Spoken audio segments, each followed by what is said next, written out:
The twin suns of Zarathian shone brightly over the royal palace.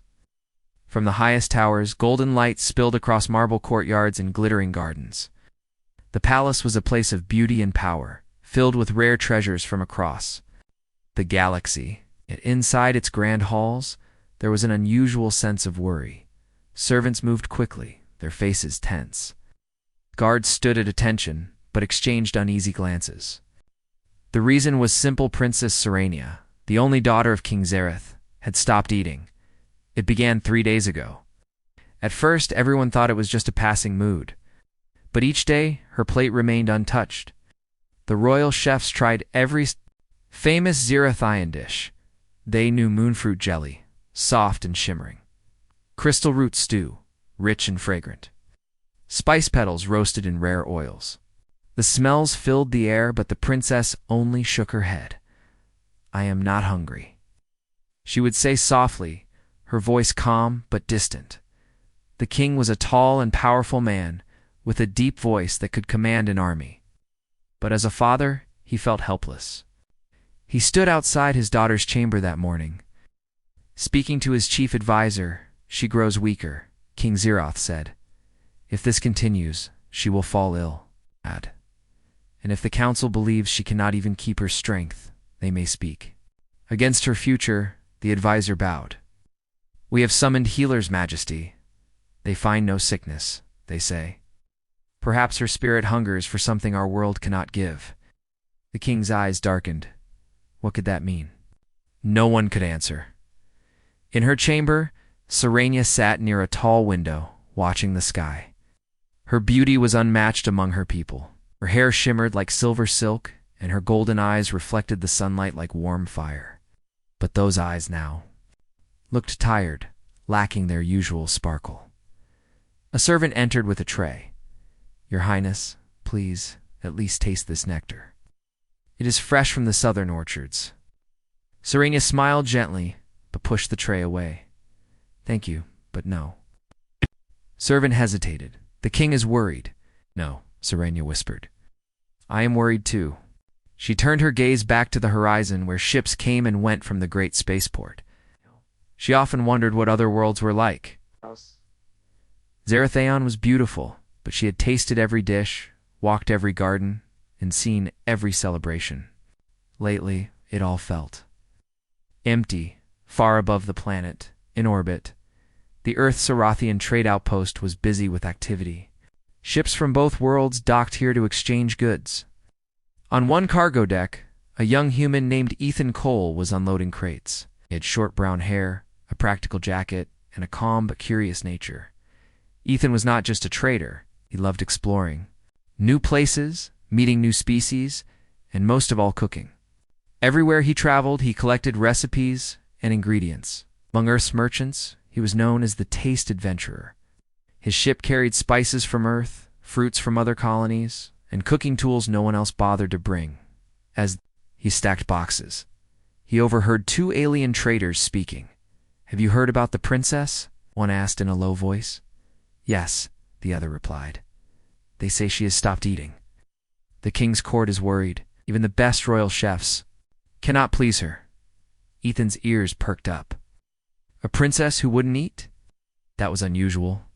He leaned closer, pretending to check a cargo list. "Maybe."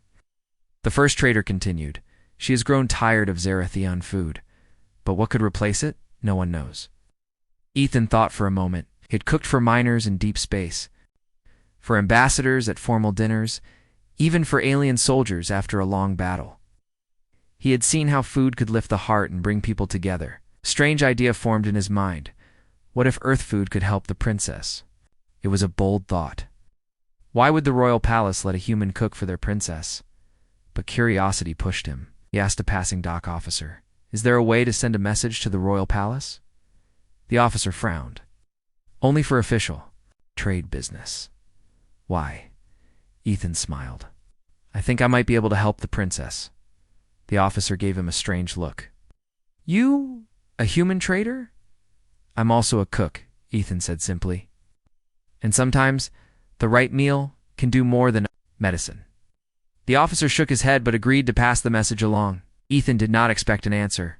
But later that day, while unloading his last crate, a messenger in royal uniform approached. "Ethan Cole," the messenger asked. "Yes, you are summoned to the palace. The king will see you." The journey to the palace was unlike anything Ethan had seen. His small transport flew over crystal lakes, glowing forests, and high white cliffs.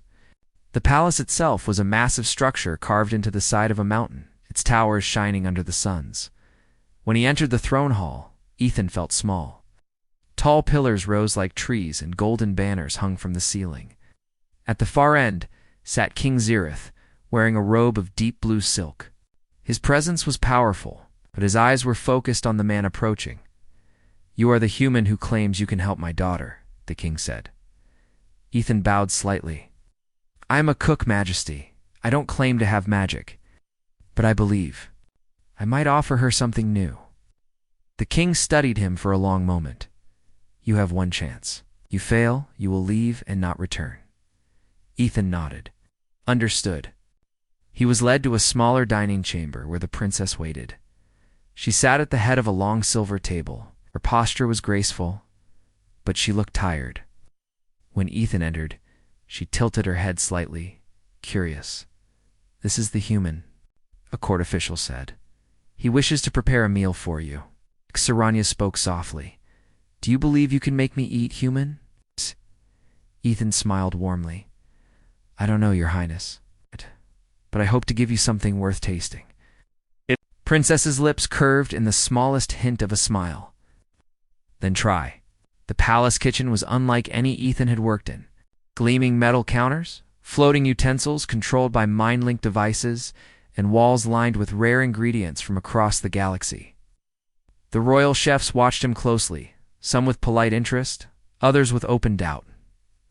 "What will you make, human?" one chef asked. Ethan opened a small case he had brought from his ship. Inside were earth, spices, rosemary, thyme, cinnamon, pepper, and small jars of honey and oil. He began with something simple yet powerful. "Bread," he mixed. Flour with water and a little salt, letting the dough rise, while he chopped vegetables from the palace stores. The alien chefs exchanged confused looks. Bread. That was far too plain for a princess. Next, he roasted the vegetables in earth olive oil, sprinkling them with rosemary and thyme. The scent began to fill the kitchen warm, earthy, comforting. Then, he prepared honey-drizzled fruit for dessert, choosing the sweetest Xerathion crystal berries. When the bread came out of the oven, golden and steaming, Ethan sliced it thick and placed it on a silver plate beside the roasted vegetables. The meal was carried to the princess. She looked at the plate with mild curiosity. "It is simple." "Yes," Ethan said, "but sometimes simple things can hold the most comfort." She broke off a piece of bread and tasted it. Her golden eyes widened slightly. The texture was soft, the flavor rich and warm. She tried the roasted vegetables. Herbs brought a new, unexpected harmony to the taste. Slowly, she took another bite. The court watched in silence. For the first time in days, the princess ate. In that quiet moment, Ethan knew this was more than just food. It was a spark, a reminder that even the smallest act of sharing could reach across worlds. The king, watching from the side, allowed himself a small, relieved smile, and the princess, the first time in days, felt something new stir within. Her, it was not just hunger for food, it was curiosity, a wondering about this strange, warm world called Earth, and the human who had brought its taste to her table. The royal dining chamber was quiet, except for the soft clink of silver utensils. Princess Saranya took another bite of warm bread, her golden eyes still holding a trace of surprise. She had not expected to like anything the human brought. The flavor lingered on her tongue, simple, but comforting in a way she could not describe. King Xerath sat nearby, his gaze fixed on his daughter. He had been silently watching every movement since the plate arrived. The court stood along the walls, their eyes wide in disbelief. The royal chefs whispered among themselves. The king finally broke the silence. "You've eaten more now than in the past 3 days," he said to his daughter. Saranya set her piece of bread down gently. "It is different, father. There is a kind of warmth in it, not just in the heat, but in the taste." Her words brought a flicker of hope to the king's stern face. He turned to Ethan. "Human, you have done something my finest chefs could not. What is your name?" "Ethan Cole, Majesty," the human replied with a respectful bow. The king's deep voice rumbled through the room. "You may stay. I will give you 3 days to prepare more of your earth food for my daughter. She continues to improve. You will be rewarded. But if you fail, you will leave and never return to Zarathion." Ethan nodded calmly. "I understand, Majesty. I'll do my best." The first lesson that evening, Ethan asked for permission to explore the royal kitchen properly. The head chef, a tall alien named Chef Vorel, did not hide his dislike. "Is my kitchen," Vorel said firmly. "I have served the royal family for 20 years. You may work here, but you will not change the way things are done." Ethan only smiled. "I'm not here to take your place. I just want to cook something the princess will enjoy." Vorel gave a short, doubtful laugh but stepped aside. "Then do as you wish, human. But remember, our people value elegance and complexity in food. Your simple meals will not impress anyone for long." Ethan began unpacking his small collection of ingredients from his ship-earth spices: seeds, dried herbs, a small container of olive oil, and a bag of coarse salt. The Zarathian chefs gathered around to watch him work, curiosity slowly replacing their arrogance.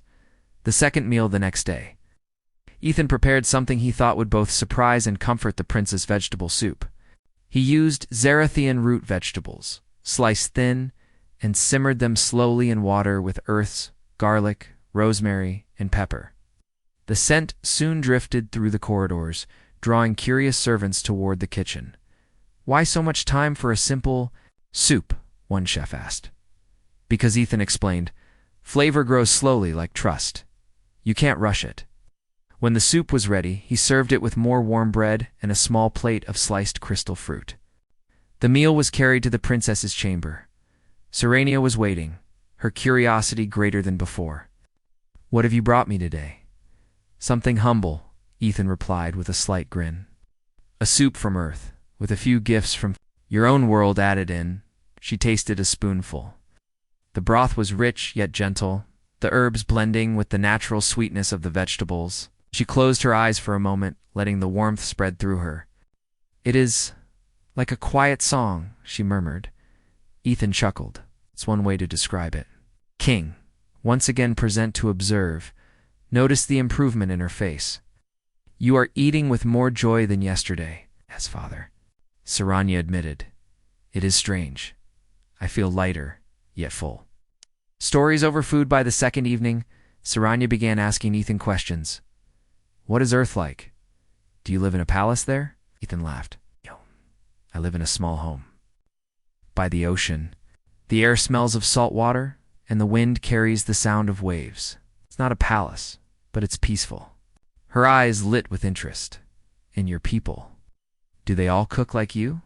"Not quite," Ethan said, shaking his head. "Many can cook, but most people just make food to eat quickly. I like to take my time." Serenia tilted her head. "Why?" "Because cooking is more than feeding the body," Ethan explained. "It's a way of sharing. When I cook for someone, I'm giving them a piece of my world." The princess considered his words for a moment, then gave a small smile. "Then perhaps you are not only feeding me, you are teaching me." Whispers in the palace. Ethan's presence quickly became the most talked about subject in the palace. Servants whispered about the human who could make the princess eat. Guards lingered outside the kitchen, pretending to be on duty while catching the scent of his dishes, but not everyone was pleased. Some members of the royal council began to worry. "The princess is becoming too friendly with this human," one counselor warned. "It is not fitting for a royal to rely on an outsider." The head chef Vorel still felt uneasy. "His cooking is unusual. But if the princess prefers it, I cannot stop her." One counselor suggested to the king, "We should watch this human closely. He may have other motives." The king waved the concern aside for now. "For the moment, my daughter eats. That is all that matters." An unexpected request. On the third morning, Serenia sent for Ethan personally. "I want to see you cook," she told him. Ethan raised an eyebrow. It's not very exciting, Your Highness. Mostly chopping, stirring, and waiting. Wish. To learn, she replied simply. So he brought her to the kitchen, where the staff stared in shock at the sight of their princess standing beside a human cook. Ethan handed her a small knife and showed her how to cut a Zarathian herb leaf into thin strips. She tried carefully, her movements graceful but slow. Like this? Perfect, Ethan encouraged. Ouch. Drop it into the pan. The scent of sizzling herbs filled the air. Serenia smiled faintly.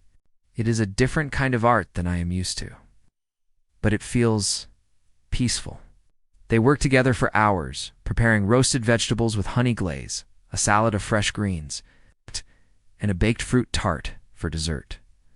A meal shared in quiet when. The food was ready. Ethan and Serenia ate together in a small garden courtyard.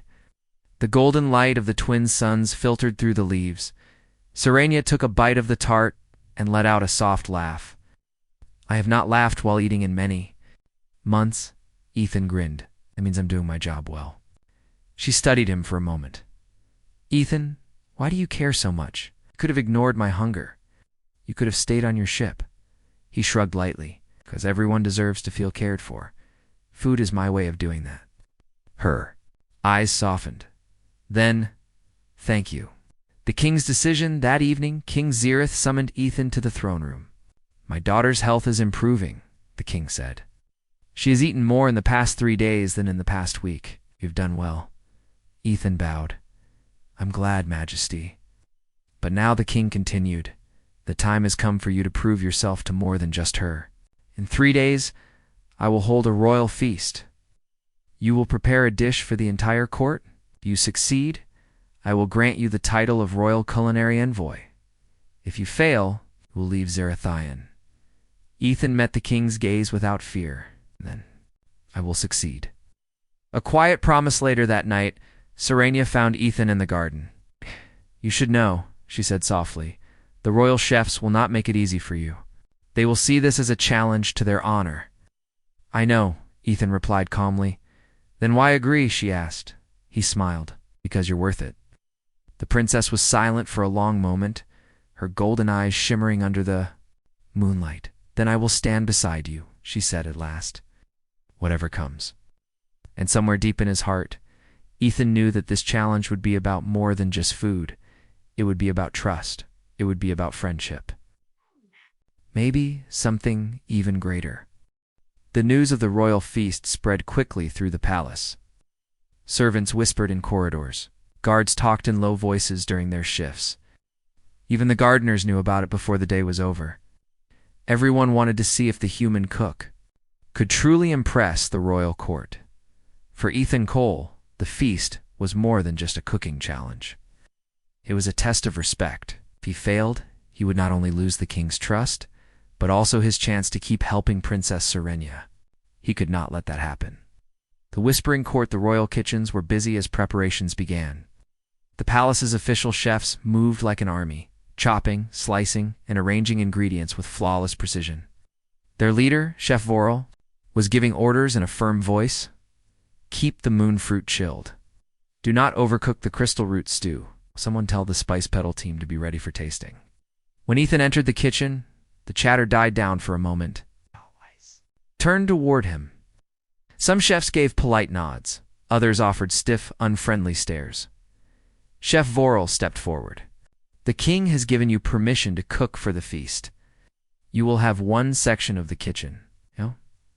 You may use our tools and some ingredients, but do not get in the way of the royal dishes. Ethan smiled politely. That's all I need. Princess's visit later that afternoon. As the kitchen bustled with activity, Serenia appeared in the doorway. The chefs immediately bowed. Your Highness, Vorel greeted, surprised. You honor us. I am here to see the human, Serenia said simply. Ethan looked up from where he was cleaning vegetables. You came at the perfect time, he said with a grin. I was just about to start the first step. Serenia walked over, ignoring the surprised looks from the other chefs. What are you making? A dish I call the Unity Table, Ethan explained. It will bring together Earth and Zarathian flavors into one meal. It's not just to feed people, but to show that our worlds can work together. Her golden eyes brightened with interest. Then let me help. Planning the unity table, Ethan spread a cloth on the table and laid out ingredients. From Zarathion, glowing moonleaf herbs, purple crystal roots, silver-shelled fruits, and spice petals. From Earth, rosemary, thyme, cinnamon, olive oil, honey, and a bag of coarse salt. He began to plan. Main dish, roasted root meat from Zarathion, marinated in earth herbs and oil. Side dish, a salad mixing Zarathion moonleaf herbs with earth vegetables. Bread, fresh warm loaves, made the earth way. Dessert, crystal fruit tart sweetened with honey and earth spices. Saranya listened closely. It sounds simple, yet grand. That's the goal, Ethan said. Something anyone can enjoy, no matter their home world. Clash of pride, not everyone supported the plan. Later that evening, while Ethan was kneading dough, Chef Vorel approached him. You speak of unity, but you are here to compete against us, Vorel said sharply. You want to take our honor? Ethan shook his head. Not here to take. Anything, I'm here to share. If the court enjoys my food, that doesn't mean your work is less. Vorel crossed his arms. You talk like a diplomat, human. But this is a kitchen, not a council chamber. On the feast day, the court will decide who truly belongs here. Ethan kept working, letting the words pass. He had no time for an argument. The day before the feast was the busiest the kitchen had been in months. Servants carried baskets of rare ingredients. Chefs tested their sauces again and again, adjusting the taste until it was perfect. The air was filled with the scent of spices and roasting meats. Ethan worked from morning until night, checking his bread dough, slicing vegetables, preparing marinades, and shaping tart crusts. Saranya came by in the evening to see his progress. It smells wonderful, she said, taking in the warm scent of baking bread. Good, Ethan replied, because tomorrow I'll need you there when I present it. Her eyebrows lifted slightly. You want me to stand beside you? Yes, Ethan said firmly. If the court sees you supporting me, it will mean more than anything I could say. She gave a small smile. Then I will be there. The feast begins the next day. The great banquet hall was alive with color and sound. Long tables covered in silver cloth stretched across the room. Golden plates and crystal goblets sparkled under the light of floating lanterns. Musicians played soft melodies in the background. Nobles from every corner of Zarathion filled the hall, their voices blending into a steady hum of conversation. The royal chefs placed their most impressive dishes on display, shimmering moonfruit towers, steaming bowls of crystal root stew, and delicate spice petal arrangements. At the far end of the hall, King Zareth sat on his throne, his eyes sharp and watchful. The moment of truth, when it was Ethan's turn, he wheeled in his dishes, with Saranya walking beside him. The room quieted. Many nobles eyed the food with curiosity, others with skepticism. Ethan spoke clearly. Your Majesty, noble guests, I present the Unity Tabula meal, combining the heart of earth cooking with the treasures of Zarathion. Servants began to place the dishes on the long central table, golden roasted root meat with earth herbs. Warm bread loaves, soft inside and crisp outside. Crystal fruit tarts with honey glaze. The scents blended in the air, familiar to some, new to others. First taste, the king himself took the first bite as tradition demanded. He sliced into the roasted meat, lifting it to his mouth. Its expression remained unreadable for a long moment. Then he set down his fork slowly. This, he said in a deep voice, is unlike anything I have tasted before. The court leaned forward. It carries the strength of our world, the king continued, but the warmth of his. Whispers ran through the room. Nobles began tasting the food for themselves. Many eyes widened in surprise. Even those who had doubted found themselves eating more than they intended. The turning point chef, Vorel, standing at the side of the room, finally approached the table. He took a piece of bread, dipped it into the meat's herb sauce, and tasted it. His stern face softened. You use our ingredients well, human, Vorel admitted quietly. You respect them? Ethan nodded. I respect your people too. Saranya stood close by, speaking to a group of nobles. Ethan's cooking is more than food. It is a bridge between worlds. He has given me back my appetite, and my spirit feels lighter because of it.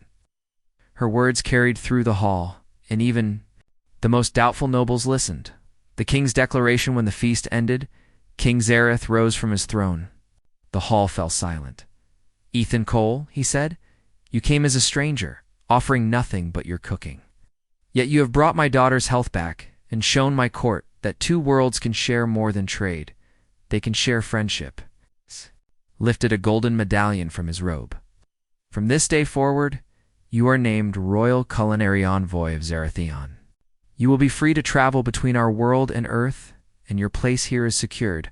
Applause filled the hall. Ethan bowed deeply. A quiet moment later, as the crowd thinned and the music faded, Ethan and Serenia stepped out onto the palace balcony. The twin suns were setting, painting the sky in shades of gold and violet. "You did it," Serenia said softly. "No," Ethan replied with a smile. "We did it." She looked at him, her golden eyes warm. "I am glad you came here, Ethan Cole. And I'm glad you gave my food a chance," he said. For a long moment they stood in comfortable silence, watching the suns dip below the horizon. Neither of them knew exactly what the future held, but they both felt it would be worth discovering together. The great feast had ended, but its effect on the palace lingered. For days afterward, servants still whispered about the human who had impressed the royal court. Nobles discussed the unity table with both curiosity and admiration. Some were openly pleased with Ethan's success, while others remained cautious. But not everyone was happy. Whispers of doubt in the quiet halls of the council chamber.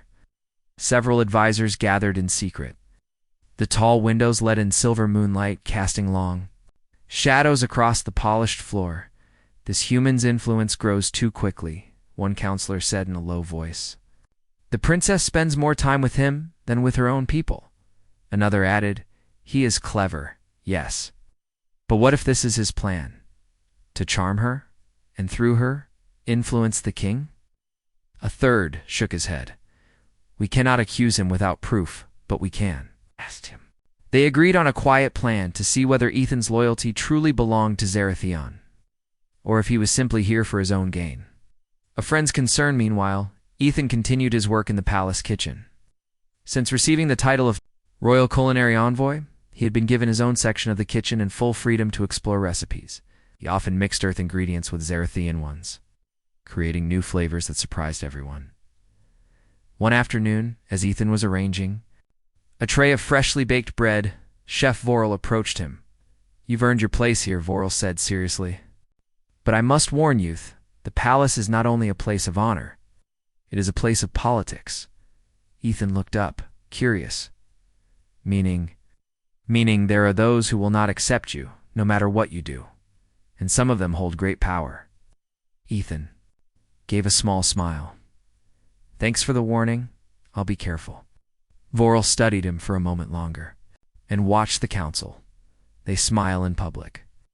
But not all smiles are friendly. The princess's request that evening, Princess Serenia visited the kitchen. She wore a simple gown of pale gold, her hair braided in the style of her people. "Have a request," she said softly. Ethan set down his knife. "Anything." "There will be a garden gathering in 2 days," Serenia explained. "It is a small event, but important. I want you to prepare something special, not for the court, not for the council, but for the people who keep the palace alive. The gardeners, the guards, the servants. The ones who rarely sit at the royal table." Ethan smiled warmly. "I'd be honored. They're the ones who make this place work." Serenia's golden eyes softened. I thought you'd understand." The garden gathering 2 days later, the royal gardens bloomed with life. The air was rich with the scent of flowers and fresh grass. Long tables were set under flowering trees. Instead of gold plates, there were simple ceramic dishes. Instead of royal silks, the guests wore their work clothes, gardeners with soil on their hands, guards with polished armor, servants with clean aprons. Ethan had prepared food for all of them. Roasted vegetables, hearty soups, warm bread with herb butter, fresh fruit with honey drizzle. There was no elegance here, only comforting. The people loved it. Laughter and conversation filled the garden. Even the stern guards smiled between bites. Children of the staff ran between the tables, their hands full of bread rolls. Saranya moved among them, speaking kindly to everyone. She and Ethan met in the center of the garden. You see, she said quietly, they needed this. Ethan nodded. So did you. The council's tested seen by most. 2 counselors watched from a balcony overlooking the garden. One of them frowned deeply. Look how they adore him, he muttered. If he ever wanted influence, he could have it easily. The other counselor nodded slowly. Then let us see if he can resist temptation. That evening, as the gathering ended and the guests left with smiles, the 2 counselors approached Ethan. You have done well, human, one said. Perhaps you should be rewarded. Ethan gave a polite nod. I'm happy to serve. The second counselor stepped closer. There are other ways to serve. If you wish, we could speak for you before the king, ensuring even greater privileges. In return, you could share with us your knowledge of the princess's private thoughts. Ethan's expression hardened immediately. The princess's trust isn't for sale. The first counselor's smile thinned. Be careful, human, sometimes. Refusing an offer is more dangerous than accepting it. Ethan met his gaze steadily. Then I'll take that risk. A conversation under the stars that night, Ethan found Saranya in the palace balcony garden, gazing up at the twin moons. The soft glow of the moons reflected in her golden eyes. You look troubled, she said. Ethan told her what the counselors had suggested. Her expression turned serious. They test you. They want to see if you can be swayed, if your loyalty can be bought now? Ethan asked. Now they know you cannot be bought, she said quietly. But that also means they may see you as a threat. Ethan leaned on the stone railing beside her. If they're going to see me as a threat no matter what I do, I might as well keep doing what's right. Saranya smiled faintly. You sound like my father. Is that a good thing? Ethan asked with a playful glance. Most of the time, she said, her voice soft but warm. An unwelcome summons the next morning. Ethan received a formal summons to the council chamber. The large, high-ceilinged room felt colder than usual as he entered. The 12 counselors sat in a half-circle, their robes a mix of deep blues and silvers. You have been given much freedom in this palace, one counselor began. More than most outsiders. Ethan nodded once. I'm aware. Another leaned forward. We want to make it clear your role here is as a cook. Do not involve yourself in matters beyond the kitchen. Ethan kept his tone calm. I've never sought anything beyond my role. My only aim is to serve the royal family well. The third counselor's eyes narrowed. Then keep it that way. The meeting ended quickly, but the message was clear they would be watching him. Support from an unexpected ally later that day. Chef Vorel found Ethan in the kitchen. I heard about your meeting, Vorel said. Ethan shrugged. It's nothing, just palace politics. Vorel's voice lowered. Be careful, human. For what it's worth, you've earned my respect. And if they ever push you too far, you'll find I'm not the only one here who stands with you. Ethan was surprised, but grateful. Thank you, Vorel. Promise made that evening. Saranya visited the kitchen as Ethan was cleaning up. They tried to intimidate you, she said quietly. They tried, Ethan replied with a small smile. You are still here, and you are still yourself. He set down a plate and looked at her seriously. I promised I'd stand beside you, Saranya. That hasn't changed. Her gaze softened. Then I will stand beside you, too. The shadows in the palace were growing, but so was the quiet bond between the human and the princess. Whatever the council planned next, they would face it together, and somewhere deep within the palace walls. Loyalty, true loyalty, was slowly becoming stronger than fear. The days following the council's warning felt strangely tense. Ethan continued his work in the palace kitchen, creating new dishes for the royal family, and sometimes for the palace workers. But he could feel eyes watching him more closely now. The counselors who once ignored him now seemed to take interest in every move he made. Still, Ethan kept his focus. He was here because a princess had once been starving, and he had promised himself that she would never feel that way again. A new idea, one evening. As the twin moons rose high in the sky, Princess Serenia came to the kitchen. She wore a long gown of midnight blue. Her golden eyes seemed thoughtful. "I've been thinking," she began softly. Ethan looked up from the bread dough he was kneading. About what? About the tension in the palace. Some support you, some fear you, but most have never truly known you. She paused, then smiled slightly. "I think it is time to show them the real Ethan Cole." Ethan raised an eyebrow. "And how do we do that?" "By hosting a feast," Serenia said. "Not a royal feast for nobles, but a feast for everyone. The council, the court, the workers, the guards, even the traders from the port, all together. No titles, no ranks, just people sharing food."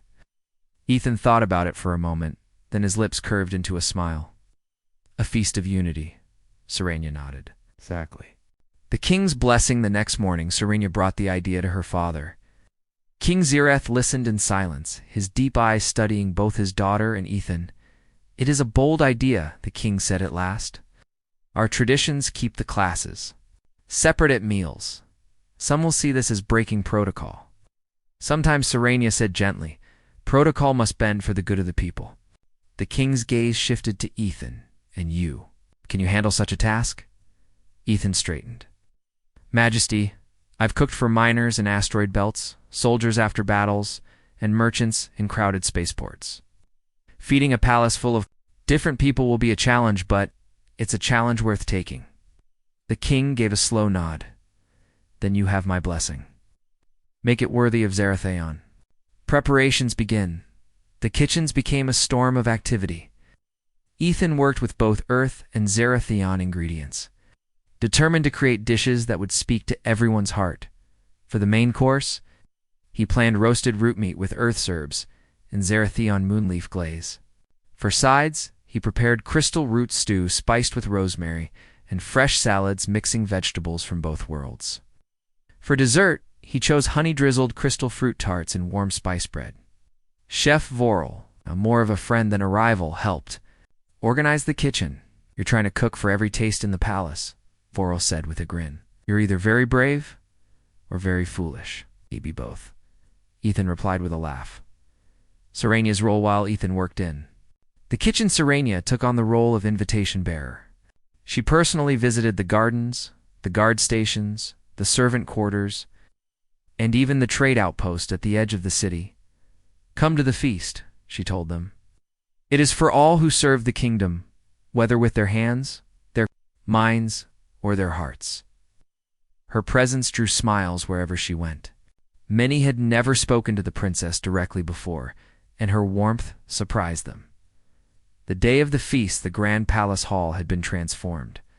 Instead of long rows of separate noble tables, there were large round tables scattered across the room. Golden chandeliers hung above, but the decorations were simpler than at a royal banquet.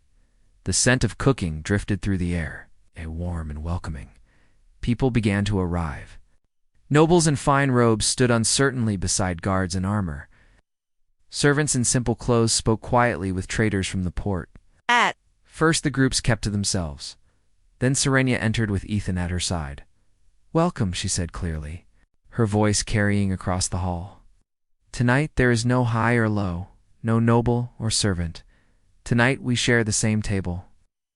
The meal servants carried out the dishes, placing them in the center of each table. At first, people hesitated, but curiosity won over. A guard poured stew for a nobleman. A servant passed bread to a counselor. A trader sliced roasted root meat for a palace gardener. Ethan moved among the tables, answering questions about the food. "This stew is rich but gentle," one noblewoman remarked. "Earth rosemary," Ethan explained. "It brings out the sweetness of the crystal root." A palace guard grinned as he bit into the bread. "Never thought I'd eat the same food as the High Lords." "That's the point," Ethan said with a smile. "The council watches from a table near the back." Several counselors observed quietly. They had expected awkwardness, perhaps even arguments. Instead, they saw laughter. They saw nobles speaking with traders as equals. They saw the princess moving easily from table to table, speaking to everyone as though they were old friends. One counselor leaned toward another. "He is. changing the atmosphere of the palace, as the other admitted reluctantly. And perhaps for the better. A song and a promise. As the meal wound down, a group of musicians began to play. The notes were soft and warm. Saranya stood beside Ethan, watching the crowd. "You've done it," she said quietly. Ethan looked around at the smiling faces. "No," he said softly. "We've done it." And without warning, Saranya stepped forward and raised her voice. "My friends," she said, "tonight we have seen what unity looks like. And I promise you, this will not be the last time we share a table." Applause filled the hall. The king's words. When the applause faded, King Zareth rose from his place at the largest table. His voice was deep and steady. "Ethan Cole," he said, "when you first came to this palace, you brought my daughter a simple loaf of bread. From that moment, you have brought not only food, but a new way of thinking. Tonight you have shown us that unity is possible even in a place where tradition runs deep." He paused, letting his words sink in. "You have my gratitude. And you will always have a place in this palace." Quiet victory later. When the feast was over and the hall was nearly empty, Ethan and Saranya walked together in the palace gardens. The scent of flowers drifted on the night breeze. "I think tonight changed something," Saranya said softly. Ethan nodded. "Maybe more than we realize." They stopped near a fountain, the water catching the moonlight. Saranya looked at him with a smile that held both gratitude and warmth. "You came here as a stranger," she said. "But you are no longer one." Ethan met her gaze. "And you're no longer just a princess I cooked for? You're a friend I'd cook for 1,000 times over?" For a long moment, they stood in the gentle night, listening to the soft splash of water, and somewhere deep inside the palace walls, the memory of this night, the night a human cook helped unite a kingdom, would remain for years to come.